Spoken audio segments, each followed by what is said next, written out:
அதே மண் இல்லைன்னா பளிச்சுன்னு தெரியும். ஏன்னா அது உச்சி உனக்கும் தெரியுதா? நல்லா தெரியும். இதெல்லாம் உனக்கும் இல்லையா? அது தெரியுதப்பா, அந்த இது கரெக்டாக தெரியுது. இதை வாட்டர்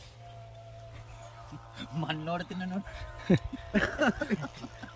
அங்கே கை கழுவுல நானே இப்போ 4-5 மண் வந்து பார்த்துப்பேன்.